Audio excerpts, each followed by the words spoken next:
Hi, my name is Kelechi Ibehs. I've been coming to Skyline Church for quite some time now. I'm an elder here at the church as well. Along with my wife, Katie, I lead the high school ministry here. I lead the boys, of course. I'm also a phys ed teacher here at Bloomfield High School. And we've been living in town as a married couple for about 8 years now. I'm Katie Ibehs. I have been going to Skyline for the last decade, actually 12 years now. I am the leader of the high school ministry, and I, during the week, am the director of academic operations at a high school in Newark. We have been married for the last 8 years, and together we have two wonderful little kiddos. Connor is 5 and Cora is 3, and that's us. Yeah. Our decision-making process is based on 4 key principles. The first one being the matter of our priorities. Our first is we put our number one priority in God, and then it's of course in each other, and then that leads and trickles down to how we love and lead our children. And then our second principle is what does the Bible say? And sometimes when we're doing decisions, it is very clear what the Bible says about something. And then other times it's not as clear, but we always, as our second principle, go to what does the Bible say about this particular thing? Of course. And then that leads us to our third principle is whenever there's something that's in doubt or we're hesitant about, we turn back to the Bible. And in Romans 14:23, it reads, whenever you're in doubt, you really question and understand, is this action in love? If this action isn't leading towards loving someone or loving each other, of course, loving God, then we should avoid doing it. When in doubt, don't do it. In doubt, don't do it. And then the fourth is that Kelechi is always responsible for all decisions that we make. So it doesn't mean that I don't make decisions that is something that we've agreed on or not, but at the end of the day, he is fully responsible. So if there's something that the Bible says we could do 1 or 2 things, or it's in line with our priorities, at the end of the day, he makes the final decision. And his final decision could be that he defaults to me. Right? It could be, I don't care what the colors of these walls are, right? There's no biblical principles or whatever, that's my decision, but he is always responsible for whatever that decision is. One of the really cool things about us getting married is that we both saw decision making the same prior to ever knowing each other.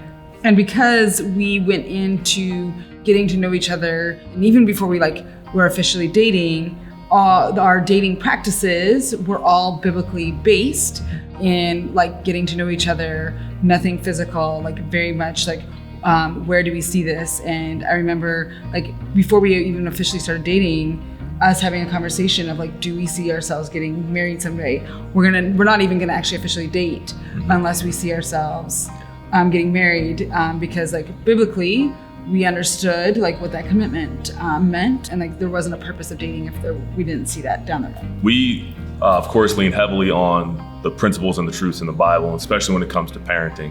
Rely on Proverbs 22, where it says train up a child in the way he should go. And for us, that means character, decision making, putting other people first. In terms of character, one thing that I really heavily rely on and try to impart into our kids is you can only control yourself. You can't control what your friends are saying or what your friends are doing, what your teacher, your neighbor, you can't really control any of that. All you really can do is control how you respond to it or how you're gonna love these people through that. So with that in mind, emotions, feelings, all those are something that's internal, something that you might not even be in control of. But once again, you can control your action. So when I get my mind set towards, okay, this is what God is saying through this situation, or this is what my parents have taught me and how to respond through this situation, and then just living that out. We really believe that it very much matters that the two of us are on the same page, and that what we tell our kids and what we have them do is biblically based, and that we are always telling them the same thing so that they can always trust what they're hearing.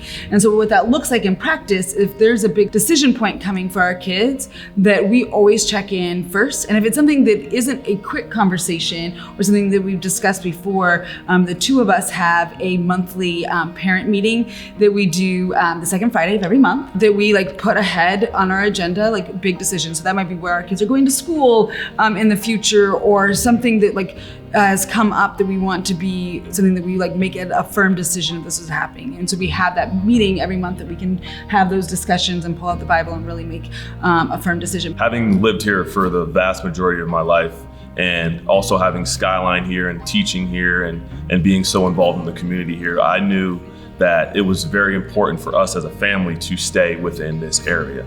So the thought of leaving Bloomfield or moving out of Bloomfield, of course, it came up, it was discussed, but ultimately it was almost counterproductive to everything that we were doing to leave Bloomfield and then still have to come back into our community. It was better for us as a family to stay in town. And when we think about like our ministry and raising our kids, we also will never do something that's detrimental to our kids. We very much go back to the priority of God first, then our marriage, then our kids, and then our ministry. And so we knew that our ministry, like God had made very clear that our ministry and long-term mission is Bloomfield, whether it is the high school kids that he works with on a day-to-day basis at Bloomfield High School or in our high school ministry. As we started looking at all the options, knowing those principles allowed us to close certain doors. And then as doors started closing, it brought us back. It got us to our final house, but every step of the way of our different options, it was what has God told us about what our ministry and calling is and what are our priorities in our marriage and for our kids. Not getting too caught up in what the world says or what the world does, but instead, in the face of all that or in spite of all that, we're going to trust in God. And this is the direction that we're going to be going. If others want to get on board, we can explain and show and share, of course, but this is where we're going.